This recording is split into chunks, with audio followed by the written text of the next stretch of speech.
وأحسن منك لم تر قط عيني، وأجمل منك لم تلد النساء. خلقت مبرأ من كل عيب، خلقت مبرأ من كل عيب، كأنك قد خلقت كما تشاء. كتاب أنزلناه إليك مبارك ليدبروا آياته وليتذكر أولو الألباب. یہ کتاب برکت والی ہے جسے ہم نے آپ کی طرف نازل فرمایا ہے تاکہ دانش مند لوگ اس کی آیتوں میں غور و فکر کریں اور نصیحت حاصل کریں. اللہم صلی علی سیدنا محمد وعلی آل سیدنا محمد بعدد کل ذرۃ مئۃ الف الف مرۃ. سامعین و ناظرین کرام، السلام علیکم ورحمۃ اللہ وبرکاتہ.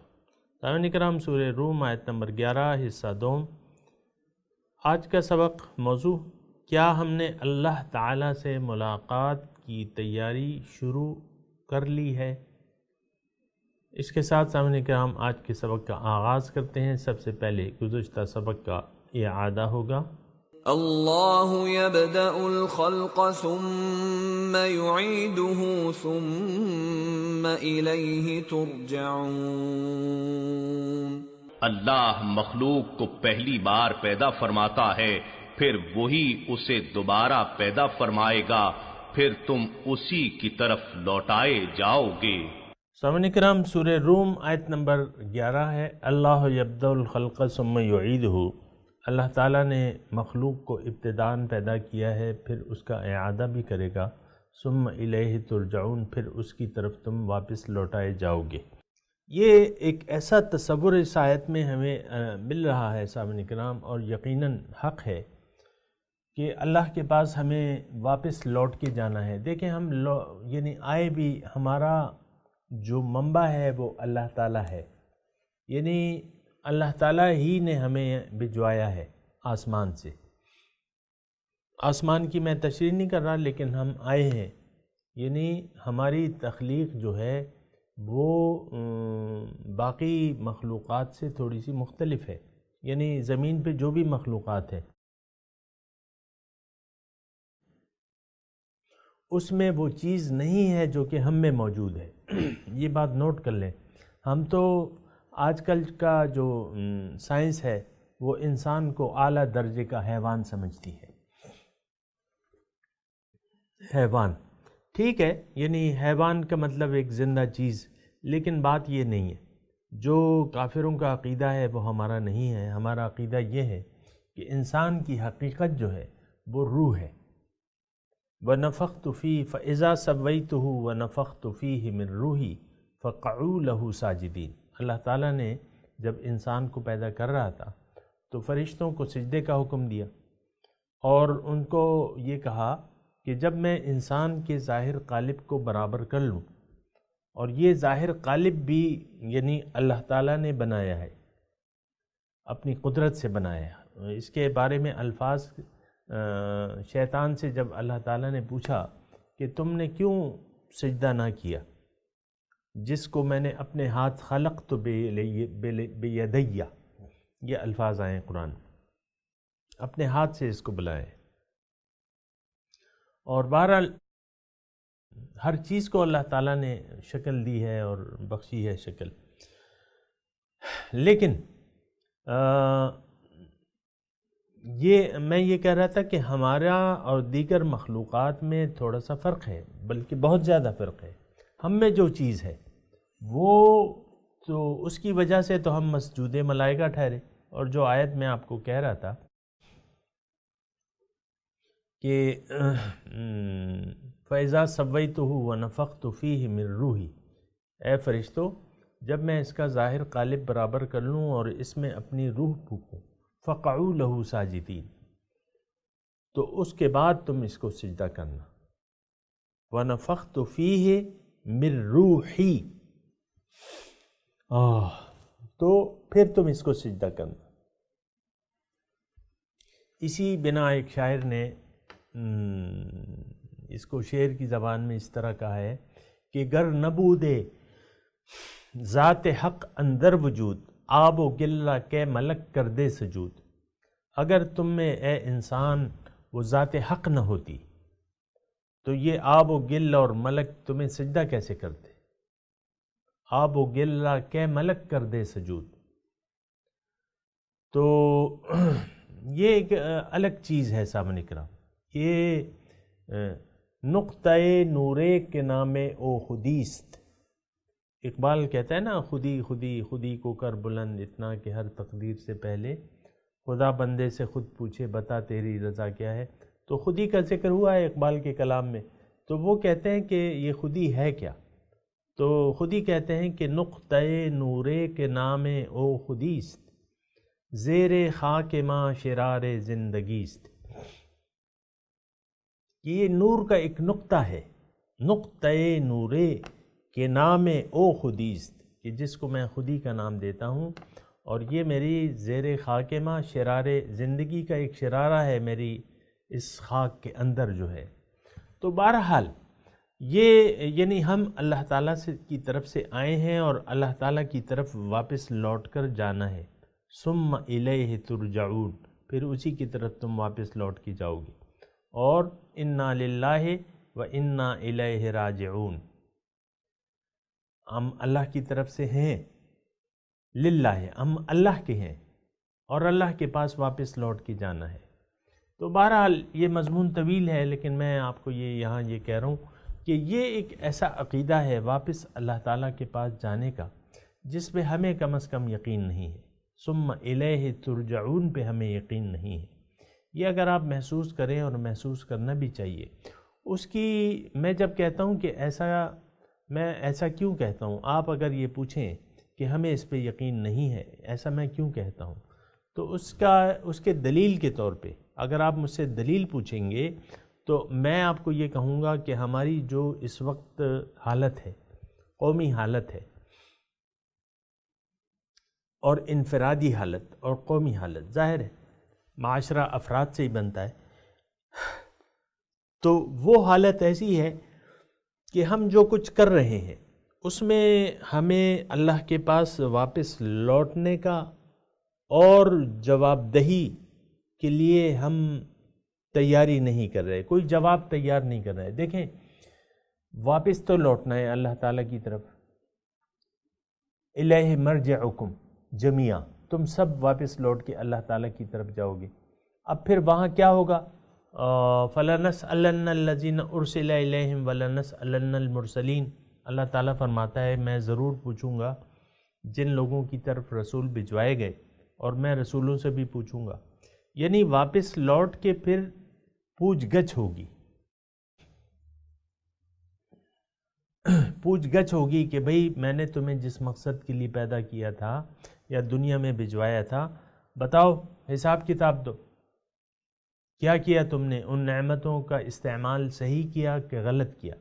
جن لوگوں نے ان نعمتوں کی شکر گزاری کی ہوگی اور ان کو بجا استعمال کیا ہوگا، یعنی جو بھی اللہ تعالیٰ نے ہمیں دیکھیں نعمتیں دی ہیں، ہمارے جسمانی قوت ہے، ہمارے پاس ہمیں جسم دیا ہے، قوتیں دی ہیں، وَجَعَلَ لَكُمُ السَّمْعَ وَالْأَبْصَارَ وَالْأَفْئِدَةَ قَلِيلًا مَا تَشْكُرُونَ، بہت کم تم شکریہ ادا کرتے ہو۔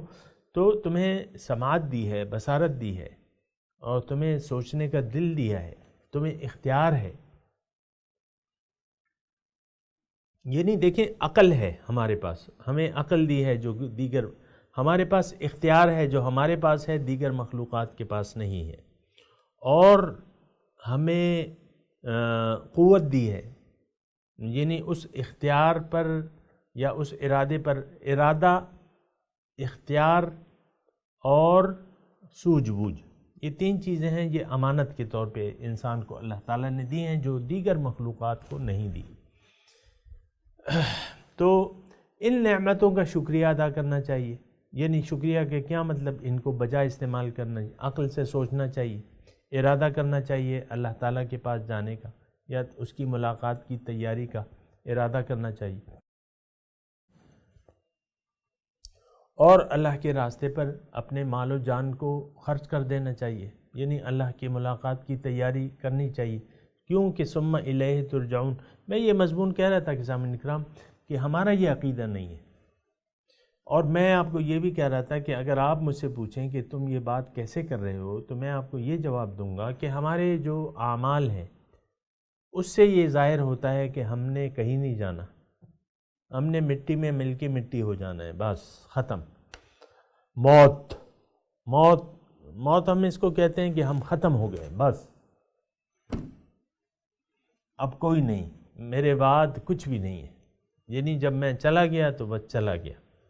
یہ ایک عقیدہ ہے۔ دیکھیں میں آپ کو ایک بات بتاؤں، اگر آپ سن رہے ہیں تو میں یہ کہہ رہا ہوں کہ ہمارے عقیدہ کیا ہوتا ہے؟ نظریہ۔ انسان اپنے نظریات کے مطابق زندگی گزارتا ہے۔ یہ ایک بہت گہری بات ہے، تھوڑا سا اگر سن لیں تو کوئی مذائقہ نہیں ہے۔ میں یہ کہہ رہا ہوں کہ ہمارے اعمال ہمارے نظریات، نظریات کا مطلب یہ ہے کہ جو ہماری سوچ ہے اس کی شہادت دیتے ہیں، یعنی ہمارے اعمال سے ہماری سوچ کا پتہ چلتا ہے۔ اب ہم بعض لوگ کہتے ہیں نا کہ انجوائے کرو بھئی، زندگی کو انجوائے کرو، کھاؤ پیو عیش کرو، اچھا کھاؤ اچھا پہنو اچھا رہو، یہ ہمارے لیے ساری تگ و دو ہمارے تو اسی لیے۔ میں یہ نہیں کہہ رہا اچھا کھانا اچھا پہننا اچھا رہنا جو ہے وہ حرام ہے، میں یہ نہیں کہہ رہا، لیکن ہمارا نظریہ تو ٹوٹل بن گیا ہے اسی بات پہ کہ بھئی یہاں جو کچھ، یہاں دنیا کی کامیابی ہی اصل کامیابی ہے۔ یہ میں ایک مختصر جملہ کہہ رہا ہوں، باقی آپ سوچ لیں۔ اصل کامیابی ہم اسی دنیا کو سمجھتے ہیں۔ تو اب یہ ہے نا کہ اگر یہ نظریہ بن گیا ہمارا تو بس پھر تو کام خراب ہے آخرت میں ہمارا۔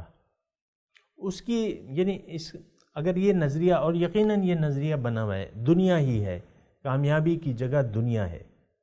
کوئی آرمی چیف بن گیا بہت کامیاب ہو گیا، وزیر اعظم بن گیا، ہمارا یہ خیال ہے، مشیر بن گیا، وزیر بن گیا، وزیر اعلیٰ بن گیا، اعلیٰ عہدے 22 گریڈ کا افسر بن گیا، کارخانہ دار بن گیا، یہ ہو گیا وہ ہو گیا، ہم اس کو کامیابی کہتے ہیں۔ ایسی بات نہیں ہے، یہ کامیابیاں نہیں ہیں۔ دیکھیں کامیابی تو وہ ہے جو آپ کو حقیقت میں حاصل ہو۔ اب یہ دیکھیں طالب علم جو ہے، میڈیکل کا طالب علم 4 سال 5 سال لگا دیتا ہے، 10-12 سال اس نے پہلے لگا دی، 5 سال 17 سال، لیکن اگر اس کو یہ کہا جائے کہ تم جب ڈگری لوگے اور پاس ہو جاؤ گے اعلیٰ نمبروں سے تو ڈگری تمہاری 5 دن میں ختم ہو جائے گی، یعنی تم پھر سے 0 پہ آ جاؤ گے، تو آپ مجھے بتائیں پھر اس کے لیے کوئی محنت کرے گا اگر ایسا ہو؟ دیکھیں یہ مثال ہے، مثال سمجھنے کے لیے ہوتی ہے۔ میڈیکل کا طالب علم جو 17 سال گزار کے میڈیکل کی MBBS کی ڈگری لیتا ہے اور اس کو یہ کہہ دیا جائے کہ بھئی یہ ڈگری صرف 5 دن میں ایکسپائر ہو جائے گی، پھر تم ڈاکٹر نہیں رہو گے، نہ تمہیں کوئی جاب ملے گی، نہ تم پریکٹس کر سکو گے، غیر قانونی ہوگا تمہارا پریکٹس کرنا، نہ تمہیں جاب ملے گی۔ مثال کے طور پہ سمجھانے کے لیے میں کہہ رہا ہوں، تو کیا کوئی پھر میڈیکل کی تعلیم حاصل کرے گا؟ وہ جائے گا پھر کہیں اور جائے گا، اپنا کام دیکھے گا۔ لیکن میڈیکل کے بارے میں ایک قانون اگر پاس ہو جائے، مثال کے طور پہ، ایسا ہو تو نہیں سکتا لیکن مثال کے طور پہ عرض کر رہا ہوں، تو پھر کون 17 سال کون گنوائے گا اس کے لیے؟ یا چلیں 5 سال کون گنوائے گا؟ وہ 12 جماعت پڑھ کے انجینئرنگ میں کیوں نہ چلے جائے، جس کی ڈگری ویلڈ رہے گی ساری عمر۔ 5 دن کے لیے میڈیکل کا ڈاکٹر بننا کوئی اس کے لیے 17 برس گزارے گا؟ نہیں گزارے گا۔ دیکھیں یہ زندگی جو ہے چند روزہ ہے، اس کی جو تمام نعمتیں اگر ہمیں حاصل بھی ہو جائیں، اول تو حسب منشا دنیا ہمیں حاصل نہیں ہو سکتی، دوسرا دنیا حاصل بھی ہو جائے پھر آپ کی حرص نہیں ختم ہوتی۔ حضور صلی اللہ علیہ وسلم فرماتے ہیں کہ اگر انسان کے 2 درے سونے کے ہو جائیں وہ تیسرے کی تمنا کرے گا، تو حرص تو آپ کی ختم نہیں ہوگی۔ ٹھیک ہے، آپ نے بہت سارا مال جمع کر لیا، قارون کے برابر آپ کے خزانے ہو گئے قارون، لیکن زندگی تو چند روزہ ہے۔ جب آپ مریں گے، مرنا تو آپ کو ہے کہ نہیں مرنا؟ مرنا ہے۔ مرنا ہے تو پھر آپ جب مر رہے ہوں گے تو آپ کے پاس کیا چیز آپ کے ساتھ رہے گی یا آپ کے ساتھ بھجوائی جائے گی؟ ظاہر ہے کہ کچھ بھی نہیں، ظاہر ہے کہ ہر چیز جو ہے آپ چھوڑ کے چلے جائیں گے، تو یہ تو آپ کو حاصل ہی نہیں ہوئی۔ ساری زندگی آپ محنت کرتے رہے، ایک عالیشان گھر بنوا لیا اور کروڑوں کی آپ کا بینک بیلنس ہے، مثال کے طور پہ 7-8 بیٹے ہیں آپ کے اور دیگر ساری چیزیں ہیں، ایک گھر آپ کا اسلام آباد میں ہے، ایک مری میں ہے، ایک ناران میں ہے، ایک سوات میں ہے، ایک لندن میں ہے، ایک امریکہ میں ہے، لیکن جب موت کا فرشتہ آئے گا تو آپ کیا لے جا سکتے ہیں؟ کچھ بھی نہیں۔ تو یہ تو ختم ہو جانے والی چیز ہے، ختم ہو جانے والی چیز کے لیے کیوں اتنی محنت کر رہے ہیں؟ ما عندکم ینفد وما عند اللہ باق، اللہ تعالیٰ فرماتا ہے جو کچھ تمہارے پاس ہے وہ تو ختم ہو جائے گا اور جو میرے پاس ہے وہ تو باقی رہنے والا ہے۔ باقی رہنے والی چیزوں سے دل لگانا چاہیے، اس کے لیے کوشش کرنی چاہیے۔ ظاہر ہے یہ عقل کا تقاضا ہے، یہ عقل اللہ تعالیٰ نے ہمیں اس لیے دی ہے۔ جو باقی رہنے والی چیزیں ہیں، واللہ عندہ حسن المآب، یہ ایک آیت ہے، زُيِّنَ لِلنَّاسِ حُبُّ الشَّهَوَاتِ مِنَ النِّسَاءِ وَالْبَنِينَ وَالْقَنَاطِيرِ الْمُقَنطَرَةِ مِنَ الذَّهَبِ وَالْفِضَّةِ وَالْخَيْلِ الْمُصَوَّمَةِ وَالْأَنْعَامِ وَالْحَرْثِ ذَلِكَ مَتَاعُ الْحَيَاةِ الدُّنْيَا۔ اللہ تعالیٰ فرمائے یہ تو متاع دنیا ہے۔ قُلْ أَنَبِّئُكُمْ بِخَيْرٍ مِّن ذَلِكُمْ، آپ ان سے کہیے کہ کیا اس سے بہتر چیز میں تمہیں نہ بتاؤں؟ جو متقی ہیں تو وہ ان کے لیے تو پھر باغات ہیں، واللہ عنده حسن الثواب، اللہ تعالی ذالک متاع الحیات الدنیا واللہ عنده حسن الثواب، یہ تو متاع دنیا ہے، عارضی سامان ہے، اور اللہ کے بعد تو بہت اچھا اجر ہے۔ اس اجر کے کیا کہنے سامنے کرام۔ اور وہ جب انسان اس کی آرزو کر لیتا ہے اور اس کو اپنی منزل بنا لیتا ہے اس اجر کو، تو وہ اجر صرف آخرت میں اسے نہیں ملتا، یہ ایک بات نوٹ کر لیں، وہ تو دنیا میں اس کی شروعات ہو جاتی ہیں۔ ان الذین قالوا ربنا اللہ ثم استقاموا تتنزل علیہم الملائکۃ الا تخافوا ولا تحزنوا وابشروا بالجنۃ التی کنتم توعدون۔ ان الذین قالوا ربنا اللہ، وہ لوگ جنہوں نے کہہ دیا کہ رب ہمارا اللہ ہے، پھر اس پہ استقامت اختیار کر لی، پھر تتنزل علیہم الملائکہ، اس پہ فرشتے نازل ہوں گی، اللہ تخافوا ولا تحزنوا، کہ تم خوف نہ کرو، غم نہ کرو، وابشروا بالجنۃ التی کنتم توعدون، پھر بشارت، تو مطلب میں یہ کہہ رہا ہوں کہ یہ جو اچھی زندگی ہے اس کا آغاز دنیا سے ہوتا ہے۔ سامنے کرام یہ نوٹ کر لیں۔ ہم تو ڈرتے ہیں کہ کوئی یعنی ہم بہت بڑے گھاٹے میں پڑ جائیں گے۔ اللہ کو مقصود بنا کے آخرت کی زندگی کے لیے اگر ہم تیاری شروع کر دیں، ہمارا یہ خیال ہے، یہ شیطانی خیال ہے، تو ہم دنیا کے لحاظ سے گھاٹے میں پڑ جائیں گے۔ ایسا کبھی نہیں ہوتا سامنے کرام۔ اللہ تعالیٰ نے قرآن میں لکھ دیا ہے کہ للذین احسنوا فی ہذہ الدنیا حسنہ، کہ جو نیکوکار ہیں ان کے لیے اس دنیا میں بھی بھلائیاں ہیں، وَلَأَجْرُ الْآخِرَةِ خیر، اور آخرت کا اجر تو بہت بہتر ہے۔ تو بہرحال سامعین کرام، ثم الیہ ترجعون پہ میں بات کر رہا تھا، پھر تم اس کے پاس واپس لوٹائے جاؤ گے۔ اب دیکھیں لوٹنا تو سب کو ہے، یہ تو قرآن کی بات ہے، یہ الگ بات ہے ہمارا یقین نہیں ہے، اس کی میں بات نہیں کرتا، لیکن حقیقت یہ ہے کہ سب ہم اللہ تعالیٰ کے پاس جائیں گے، اللہ کے دربار میں ہماری حاضری ہوگی، پھر اللہ تعالیٰ ہم سے پوچھے گا۔ حساب کتاب کا دن ہے، مالک یوم الدین، روز جزا کا مالک ہے،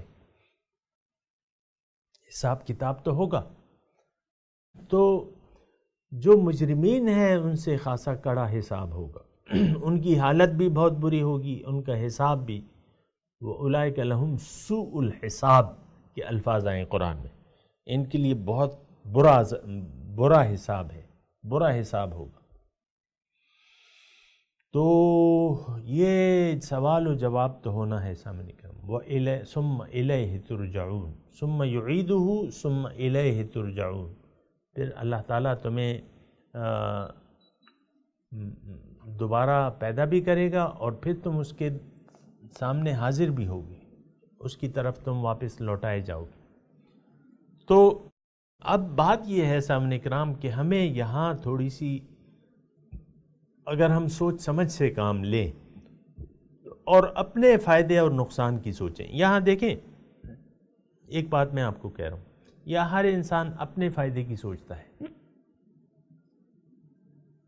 ظاہر ہے انسان مفاد پرست ہے، ہر انسان۔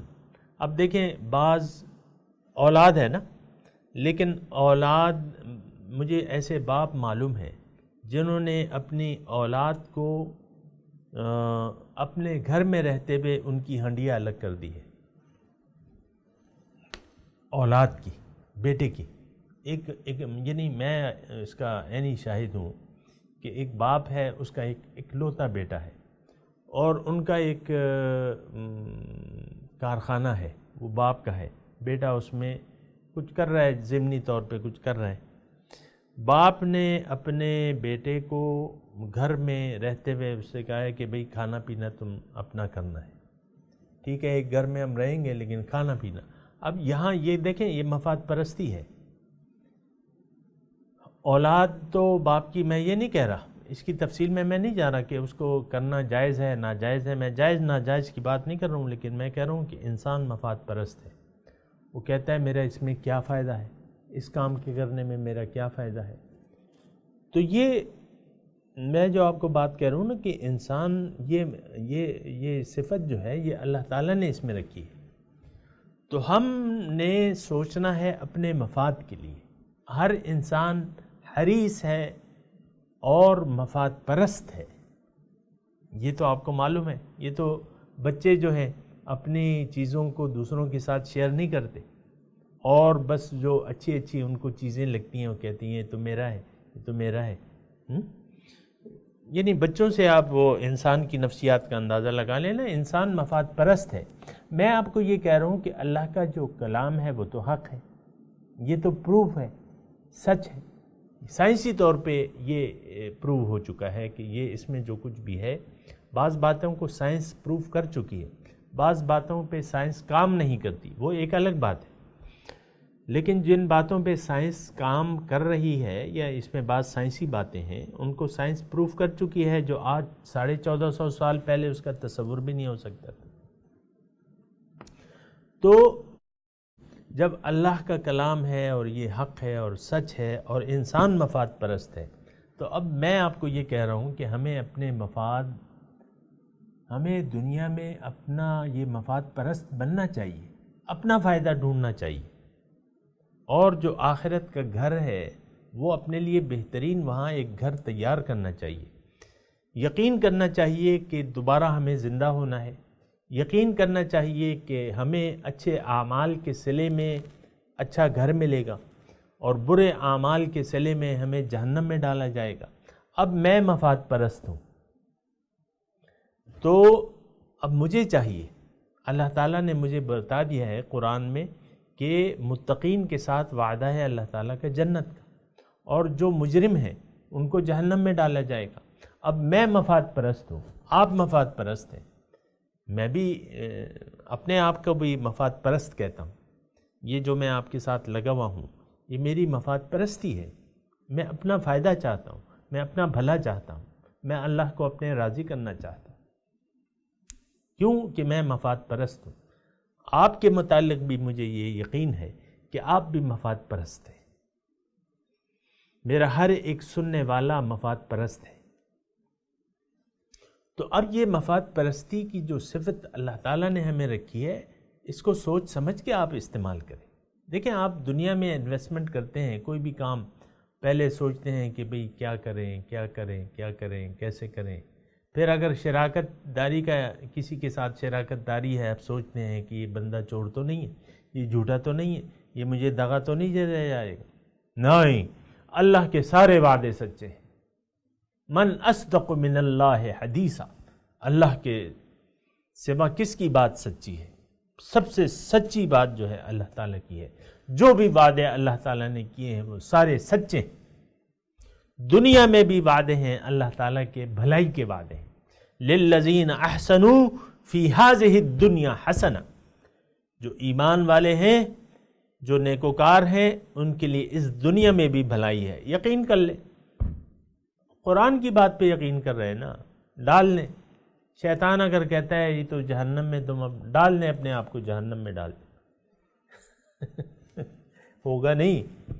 ما يفعل اللہ بعذابکم ان شکرتم وآمنتم وکان اللہ شاکرا علیما. کیا ہوا اللہ تعالیٰ کو کہ تمہیں عذاب دے اگر تم اس کی نعمتوں کا شکریہ ادا کرو اور اس پر ایمان لیا. تو سامعین کرام، ایسی تو کوئی ایسی بات نہیں ہے کہ ہم اللہ تعالیٰ کی باتوں کو سچا نہ جانیں. ثم الیہ ترجعون، پھر تم اس کی طرف واپس لوٹائے جاؤ گے. تو سامعین کرام، بہرحال یہ ایک آیت جو ہے ہم نے پڑھی ہے. اللہ تعالیٰ اس کے مضامین کو مجھے بیان کرنے اور آپ کو سمجھنے کی اللہ تعالیٰ توفیق عطا فرمائے. بہرحال جو آیت ہے ایک مرتبہ میں ترجمہ پڑھتا ہوں، آپ ذرا اس کے مضامین کو محسوس کریں. اللہ یبدأ الخلق ثم یعیدہ ثم الیہ ترجعون. اللہ تعالیٰ نے یہ مخلوق ابتداءً پیدا کی ہے، پھر اس کا وہ اعادہ بھی کرے گا. یہ مخلوق، یہ خاص طور پہ اشارہ ہے انسان کی طرف. اللہ تعالیٰ فرما رہا ہے کہ پہلی مرتبہ جو پیدائش ہے بغیر کسی اسباب کے میں نے تمہیں پیدا کیا ہے، پھر میں اس کا تمہیں اعادہ کروں گا. یعنی تمہاری پیدائش وَمِنْهَا نُخْرِجُكُمْ تَارَةً أُخْرَى، اسی مٹی سے میں تمہیں دوبارہ اٹھاؤں گا. ثُمَّ إِلَيْهِ تُرْجَعُونَ، پھر اس کی طرف واپس پلٹائے جاؤ گے، پلٹو گے، وہاں اس کے سامنے کھڑے ہوگے، اس کے سامنے تمہیں حساب کتاب دینا ہوگا، وہ تم سے پوچھے گا. فَلَنَسْأَلَنَّ الَّذِينَ أُرْسِلَ إِلَيْهِمْ وَلَنَسْأَلَنَّ الْمُرْسَلِينَ، یقیناً ضرور تم سے وہ پوچھے گا جن کی طرف رسول بھجوائے گئے ہیں، اور رسولوں سے بھی پوچھ گچھ ہوگی. تو سامعین کرام، مفاد پرستی کی بات میں کر رہا ہوں کہ ہمارے اپنے مفاد میں ہے یہ کہ ہم اللہ تعالیٰ کی آواز پہ کان دھریں، رسول کی دعوت کو قبول کر لیں، اللہ کو اپنی منزل بنا لیں، آخرت کے لیے جینا سیکھ لیں، آخرت کے لیے تیاری کریں، اللہ کی ملاقات کے لیے تیاری کریں. اور وہ تیاری کیا ہے؟ وہ شریعت ہے، وہ صراط مستقیم ہے، وہ حضور کا اتباع ہے. نظریہ اپنا درست کر لیں، اپنے اعمال کو اس حساب سے تیار کر لیں، اپنے اعمال نظریے کے مطابق گزاریں. اور ہر انسان ظاہر ہے کہ وہ نظریے کے مطابق ہی زندگی گزار رہا ہے. بہرحال میں تلاوت کرتا ہوں، میرے ساتھ دہرائیے. اعوذ باللہ من الشیطان الرجیم، بسم اللہ الرحمن الرحیم.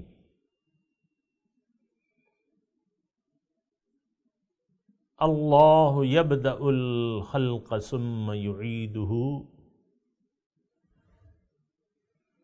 ثم الیہ ترجعون.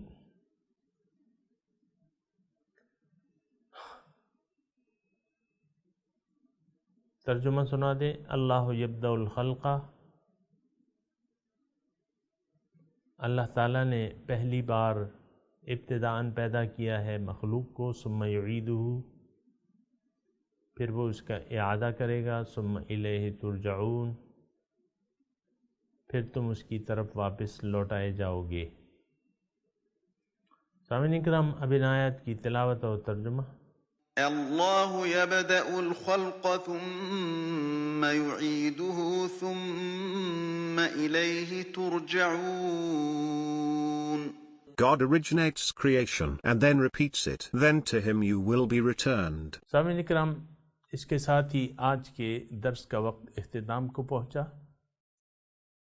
اگلے درس میں انشاءاللہ ملاقات ہوگی۔ وآخر دعوانا ان الحمد للہ رب العالمین، والسلام علیکم ورحمۃ اللہ وبرکاتہ۔